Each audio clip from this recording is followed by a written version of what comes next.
Bonjour à chacun de vous, vous allez bien? Et aussi bonjour à ceux qui nous suivent en ligne. Donc ce matin, j'ai la grâce de partager une pensée avec nous, puisque je m'y inclus, voir ce que le Seigneur nous communiquait. Et avant de prier, de commencer, je sors aussi un petit témoignage par rapport à Toulouse. M. Yohan m'avait demandé on a aussi passé un bon temps, un excellent temps, aller dehors dans le froid. Le froid toulousain, ça me donne envie d'aller à Toulouse d'ailleurs, parce qu'il neige pendant l'hiver là-bas, contrairement à ici, il était en train de... Enfin, pas beaucoup de flocons évidemment, mais c'est assez très bien. Moi qui suis né dans un pays froid, qui adore le froid, la neige, c'est vraiment l'endroit idéal pour vivre. Donc ceux qui aiment le froid, vous pouvez nous suivre. Nous, on a passé un excellent moment avec l'équipe, ensemble avec l'équipe, et à annoncer l'évangile. Je pense que pour l'équipe qui va à Toulouse, cette notion d'équipe prend de plus en plus un sens dans nos cœurs et dans la relation que nous avons par rapport à cette œuvre et par rapport à ce que Dieu fait dans cette ville. Donc merci de continuer de prier pour ça, Marseille, Toulouse, et puis que Dieu fasse son œuvre. Mais on a été bénis de différentes manières dans la journée d'hier, annoncer l'évangile.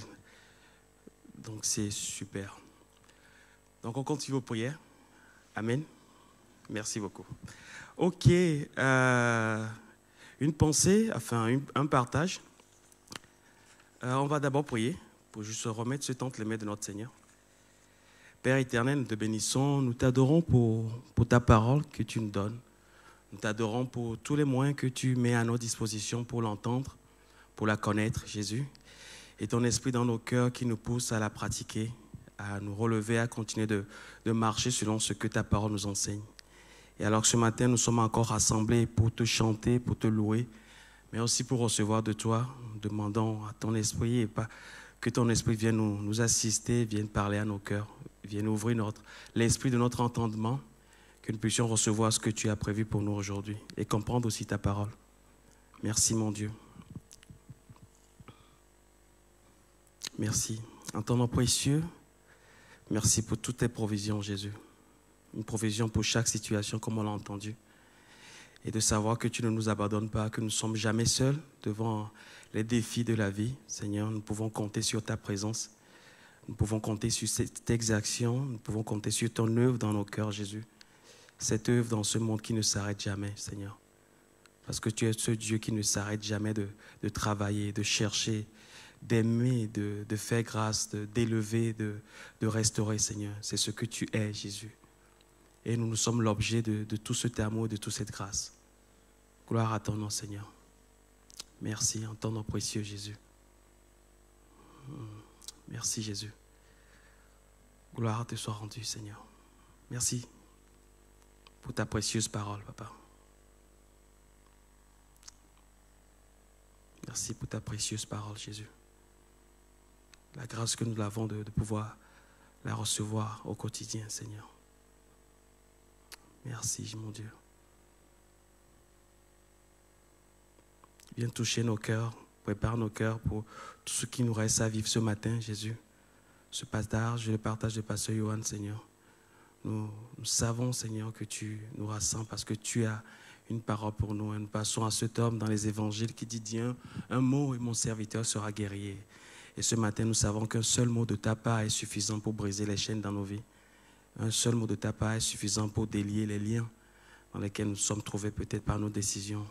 Un seul mot de ta part est suffisant pour nous ouvrir les yeux, pour nous sortir de nos ténèbres et nous amener dans cette admirable lumière que tu nous proposes. Un seul mot de ta part ce matin, Seigneur Jésus. Et c'est pour cela que nous te demandons de nous aider à ne pas être familiers avec aucune parole qui sortira ce matin. Nous voulons laisser tomber à terre aucune de tes paroles, Papa, parce que chaque parole a cette puissance d'éclairer nos yeux et de nous introduire dans une nouvelle vie, une nouvelle marche avec toi, Seigneur. En ton nom précieux. Amen. Ok. C'est plusieurs choses m'ont amené à partager cette pensée, ce partage qu'on aura ce matin. Mais nous vivons dans un monde où il y a de constants changements, vous savez. Nous vivons dans un monde où les choses changent. Et c'est d'abord intéressant de voir que Dieu, lui, ne change pas. L'œuvre de Dieu continue. L'œuvre de Dieu ne prend pas toujours la même forme, mais cette œuvre continue. Et des fois, on peut être découragé parce que des fois, on peut malheureusement s'attacher à la forme que prend l'œuvre de Dieu dans un moment donné de notre vie et passer à côté de la vie que Dieu veut nous donner, parce que la forme n'est que le moyen que Dieu utilise pour nous communiquer sa vie. Et ce qui est intéressant, c'est cette vie. Donc l'œuvre de Dieu prend différentes formes et nous sommes bien placés dans la situation que nous vivons dans notre pays et dans le monde aujourd'hui, de voir que l'œuvre de Dieu n'a pas toujours la même forme.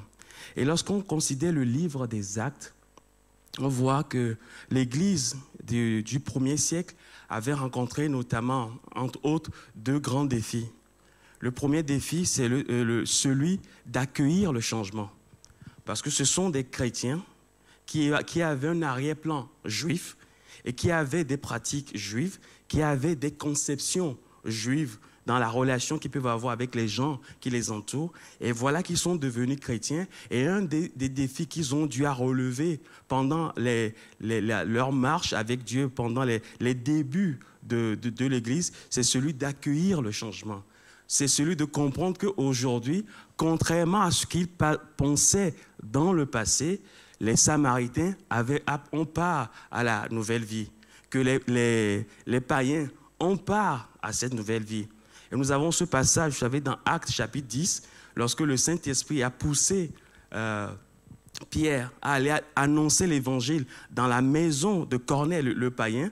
Quand il est revenu, toute l'Église était choqués. Ils étaient prêts à le lapider parce que ça ne se fait pas. Ce sont des païens. Donc l'Église a dû apprendre à accueillir le changement. Et de la même manière, dans nos vies, Dieu nous encourage et Dieu nous invite à accueillir le changement. Parce que les choses ne se passeront pas toujours comme on les a connues ou comme on les aimerait. Parce que la nature de cette vie est que nous vivons dans une vie où les choses changent. Mais le deuxième défi de l'Église du 1er siècle, c'est celui de résister au changement. Vous me direz, mais est-ce que tu n'es pas en train de te contredire? Non, parce que l'Église aussi a appelé à préserver la pureté de l'Évangile et à résister à tout élément extérieur qui viendra nuire ou altérer la splendeur de l'Évangile. Donc d'un côté, on accueille le changement, la forme que prennent les choses vont changer, mais de l'autre côté, on résiste au changement parce que la nature de l'Évangile ne doit pas changer. La nature de la parole de Dieu ne doit pas changer. Et nous vivons dans une époque où beaucoup d'églises ou de soi-disant croyants, par des enseignements, altèrent cet Évangile. C'est des églises homosexuelles, ces différentes formes de pensée qui sont contraires tout simplement à l'enseignement de la parole de Dieu. Et des fois aussi, nous pouvons résister au changement, à la forme des choses, parce qu'on a l'impression que la forme que prennent les choses va altérer la nature de l'Évangile, alors que ce n'est pas le cas. Et c'est souvent ce qu'on voit dans le livre des Actes. Donc voilà un peu ce que l'Église est appelée à rencontrer. Voilà ce que vous et moi, nous sommes appelés à rencontrer au quotidien. Accueillir d'un côté et résister de l'autre côté. Et tout cela m'amène à parler sur une parabole de Christ. Et si je dois donner un titre au partage ce matin, c'est « Exposons et gardons notre cœur ». Exposons notre cœur et gardons notre cœur. Et nous allons voir pourquoi ce titre. Et nous allons nous attarder sur une parabole de Christ dans Matthieu chapitre 13. Matthieu chapitre 13. Vous êtes avec moi? Puisque je vous vois, je peux vous poser la question. Évidemment, ça aide d'être seul et d'imaginer que les gens reçoivent. Puisque des fois, je suis de l'autre côté, je sais que ce n'est pas évident. Donc, je vous demande toute votre attention et je pense que Dieu va nous bénir ce matin. Dieu va parler à nos cœurs. Matthieu chapitre 13, c'est la parabole de l'ivraie. À partir du verset 24 au verset 30. Matthieu 13, verset 24 à 30. Et ensuite du verset 36 au verset 43. 24 à 30 et 36 à 43. On y va. Il leur proposa une autre parabole et il dit « Le royaume des cieux est semblable à un homme qui a semé une bonne semence dans son champ. Mais pendant que les gens dormaient, son ennemi vint, sema de l'ivraie parmi le blé et s'en alla. Lorsque l'herbe eut poussé et donné du fruit, l'ivraie parut aussi. Les serviteurs du maître de la maison vinrent lui dire, « Seigneur, n'as-tu pas semé une bonne semence dans ton champ? D'où vient donc qu'il y a de l'ivraie? » Et il leur dit, « C'est un ennemi qui a fait cela. » Et les serviteurs lui dirent, « Veux-tu que nous allions l'arracher? » « Non, dit-il, de peur qu'en arrachant l'ivraie, vous ne déraciniez en même temps le blé. Laissez croître ensemble l'un et l'autre jusqu'à la moisson, et à l'époque de la moisson, je dirai au moissonneur, arrachez d'abord l'ivraie et liez-la en gerbes pour la brûler, mais amassez le blé dans son grenier. » Le verset 36, Jésus nous explique cette parabole. Alors il renvoya la foule et entrant dans la maison, ses disciples s'approchèrent de lui et dirent, « Explique-nous la parabole de l'ivraie du champ. » Il répondit, « Celui qui sème la bonne semence, c'est le Fils de l'homme. Le champ, c'est le monde. La bonne semence, ce sont les fils du royaume. L'ivraie, ce sont les fils du malin. L'ennemi qui l'a semé, c'est le diable. La moisson, c'est la fin du monde. Les moissonneurs, ce sont les anges. Or, comme on arrache l'ivraie et qu'on la jette au feu, il en sera de même à la fin du monde. Le Fils de l'homme enverra ses anges qui arracheront de son royaume tous les scandales et ceux qui commettent l'iniquité. Et ils jetteront dans la fournaise ardente où il y aura des pleurs et des grincements de dents. Alors les justes resplendiront comme le soleil dans le royaume de leur Père. Que celui qui a des oreilles pour entendre, entende. Donc un passage assez intéressant. Et deux choses que j'aimerais qu'on fasse ce matin. La première chose, c'est situer cette parabole dans le contexte historique. Et la deuxième chose, tirer l'enseignement, un des enseignements que je crois que Christ veut nous donner à travers cette parabole. Et je vais déjà commencer à donner le cœur de cet enseignement avant de partir dans la situation historique. Et j'espère que je ne vais pas vous perdre sur ce point. Cette parabole, quand on le lit, on voit qu'elle est tournée autour de trois idées essentielles. Jésus-Christ sème la bonne semence. Jésus sème la bonne semence. Le diable sème l'ivraie. Et heureusement, Dieu est la seule personne capable de séparer l'ivraie du blé sans causer de dommages. Et c'est les trois points que j'aimerais qu'on voit dans la partie enseignement. Dieu est celui qui sème la semence.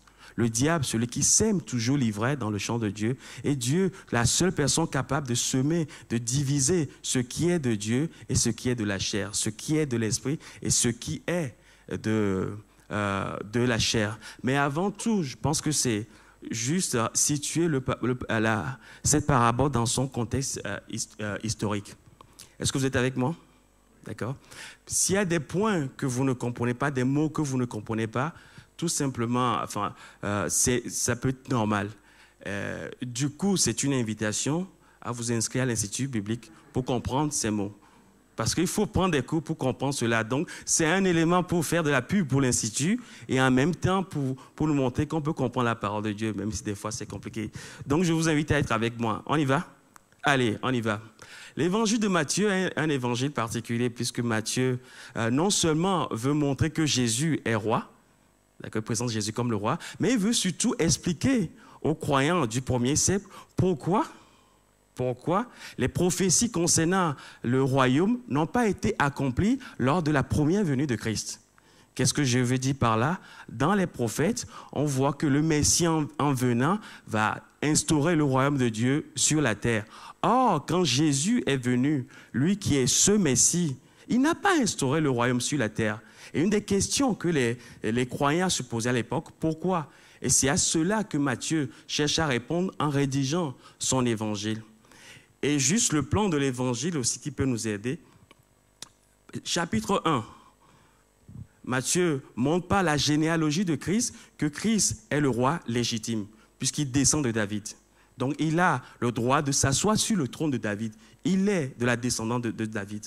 Point 1. Chapitre 2, chapitre 3, la visite des mages qui sont partis de l'Orient pour venir adorer le roi des Juifs et l'enseignement de Jean-Baptiste viennent conforter cette idée que Jésus est réellement ce roi qui était attendu, ce Messie. D'accord ? Chapitre 4, la tentation dans le désert où Jésus choisit volontairement d'entrer dans le plan de Dieu. Et ensuite le chapitre 5 au chapitre 7 où là, Jésus enseigne les principes du royaume. Et ce sont des enseignements permanents et universels. Les principes du royaume sont enseignés au chapitre 5 à 7. Et à partir du chapitre 8 au chapitre 10, Christ va, par ses œuvres, montrer qu'il est réellement ce Messie attendu. Les aveugles verront, les paralytiques marcheront. Donc, il est, par ses œuvres, ce roi attendu. Donc, il y a une preuve maintenant évidente que Jésus est ce Messie et qu'il est venu annoncer ce royaume aux Juifs. Donc, la réponse évidente devait être, nous l'accueillons. Mais à partir du chapitre 11, qu'est-ce que nous voyons? Commence à avoir un rejet de ce roi. Ça a commencé avec Jean-Baptiste dans sa prison, qui envoie à Jésus poser cette question. Es-tu celui qui doit venir ou devons-nous en attendre un autre? Es-tu celui qui doit venir ou devons-nous en attendre un autre? D'accord? Donc, une remise à question, Jésus lui dit, allez dire à Jean-Baptiste, les aveugles voient, les boiteux marchent. Donc, je suis celui qui doit venir. Et dans ce même chapitre, Jésus va nommer 2 villes, Chorazin et Capernaum, sur lesquelles il va prononcer, de sévères jugements. Pourquoi? Parce que ces villes ont été témoins de ses œuvres, mais ils ont rejeté le Messie, ils ont rejeté Christ. Au chapitre 12, ce rejet atteint un niveau élevé lorsque les pharisiens, vous êtes toujours avec moi?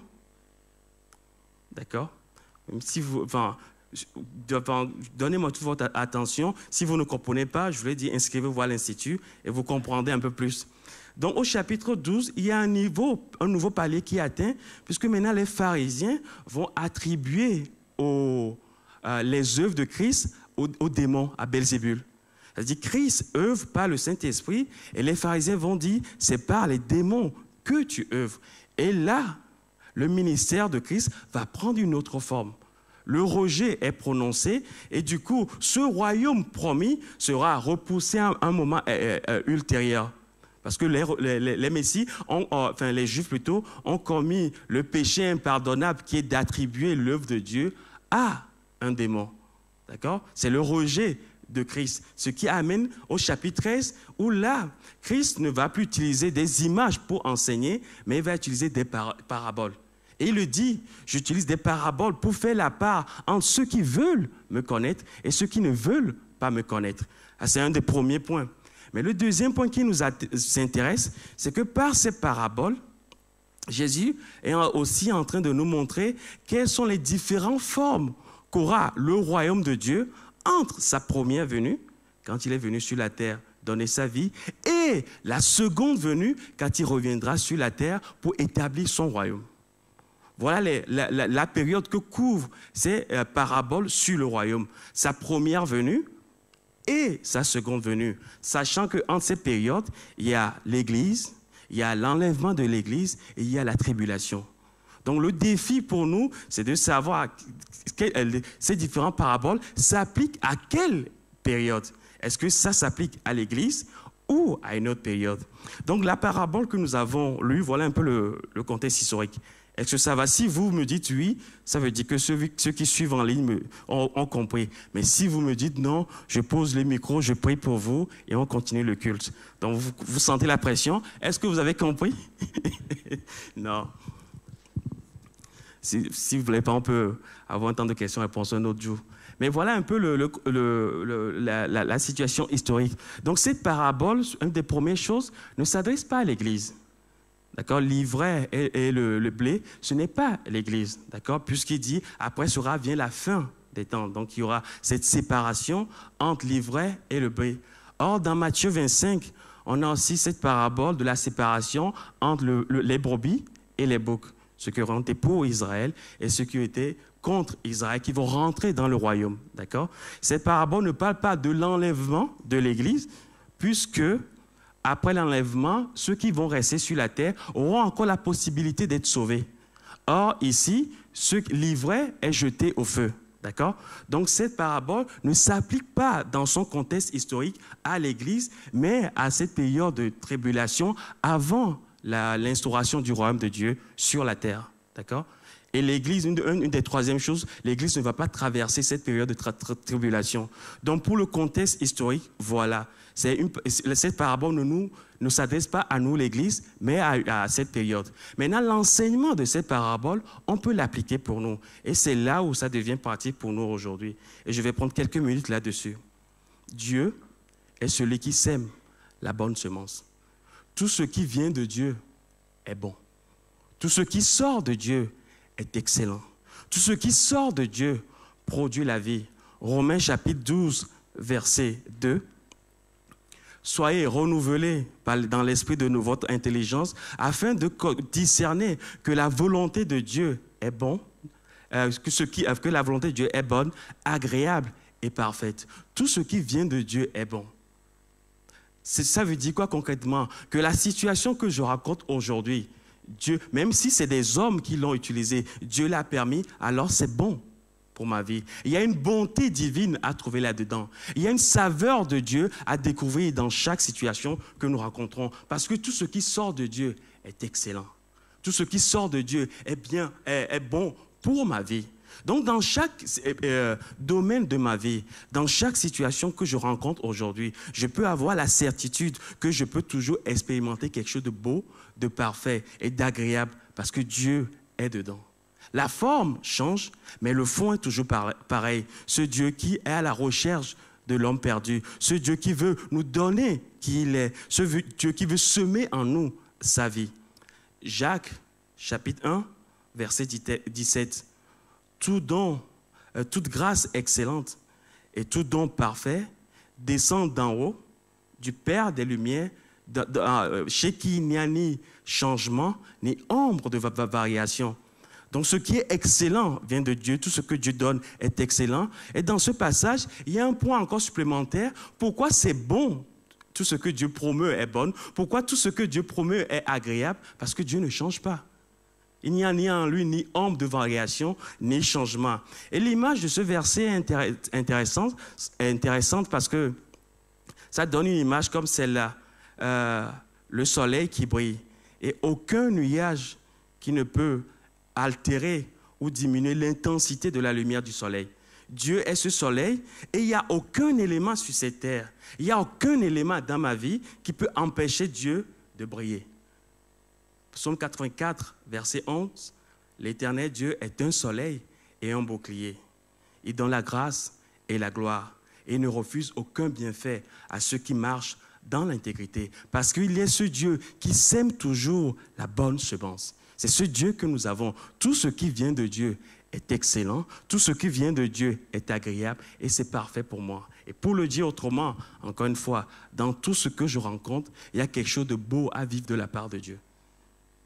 Nous allons ce semestre certainement donner les cours sur le site Webex. Ce n'est pas la forme agréable, mais il y a quelque chose de beau à vivre de la part du Seigneur. Parce que tout ce que Dieu fait est excellent. Et à côté, nous avons le diable qui, lui, a toujours semé l'ivraie. L'ivraie est intéressant parce que c'est une plante qui est comme le blé, mais qui n'est pas le blé puisqu'il est nuisible au blé. Et certains commentateurs disent que la graine de l'ivraie est sujette à un champignon qui est aussi dangereux pour l'homme et pour les bêtes, et pour les animaux. Donc nous avons d'un côté Dieu qui sème de bonnes choses et le diable ne sème pas que de mauvaises choses. Il sème la mort. Il ne sème pas que de mauvaises choses. Lui sème la mort. Et dans l'histoire de la Bible, on voit une chose que le diable est constamment en train de semer la mort. Dans le jardin d'Éden, il passe par un animal que Adam et Ève, avec lequel Adam et Ève sont familiers, le serpent. Parce qu'on pense qu'à l'époque, Adam et Ève communiquaient avec les animaux. C'est la seule interprétation possible, plausible. Même si dans notre pensée, on n'arrive pas à l'imaginer. C'était un monde parfait. Ils passent par un animal avec lequel ils sont familiers pour semer l'ivraie dans leur cœur. Il peut passer par la comparaison pour semer de l'ivraie dans notre cœur. Il passe par le mépris pour semer de l'ivraie dans notre cœur. Et il y a une histoire dans la parole de Dieu qui, dans ce sens que je trouve intéressante, si vous avez l'occasion, lisez 1 Roi chapitre 12, c'est l'histoire de Jéroboam. Jéroboam était un homme que Dieu a appelé, à qui Dieu a dit « Tu seras roi sur le royaume d'Israël ». Et Jéroboam est devenu roi. Mais au verset 26, la Bible dit ceci, Jéroboam dit en son cœur « Ce peuple va me quitter pour retourner vers le fils de Salomon. Alors il faut que je fasse quelque chose pour garder ce peuple. Alors je vais mettre en place un système d'idolâtrie pour que le peuple reste avec moi. » Le malin a utilisé l'insécurité et la peur de Jéroboam pour l'amener à devenir idolâtre. Et des fois dans nos cœurs, et ce point est important parce que des fois dans nos cœurs, combien de fois on a des pensées qui sont comme la pensée de Dieu, mais qui ne sont pas la pensée de Dieu, puisqu'elles vont produire la mort. Vous savez, dans la vie de Dieu, il faut juste garder à l'esprit que ce que Dieu voit en premier, c'est la vie. Ce n'est pas la forme des choses que Dieu voit. Dieu veut produire la vie. Et des fois, dans notre façon de voir les choses, on peut dire, oui, je vais essayer de prendre telle décision. Et la décision me paraît tout à fait normale, me paraît honorable, me paraît excellente. Sauf que peut-être derrière, la source n'est pas Dieu. Alors c'est la mort que nous choisissons. C'est la mort que nous choisissons. Parce que l'ennemi de notre âme ne sème pas de bonnes choses. Il ne sème pas que de mauvaises choses. Il sème la mort.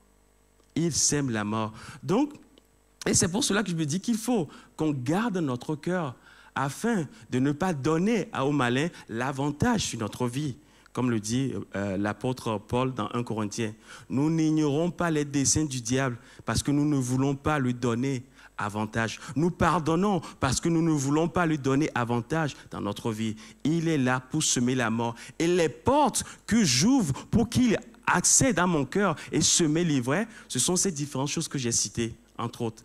Le mépris, la comparaison, la recherche de vaine gloire, l'esprit de parti, toutes ces choses qui sont tout simplement, qui peuvent paraître justifiées, mais qui sont tout simplement un moyen que le diable a utilisé pour semer l'ivraie dans notre cœur.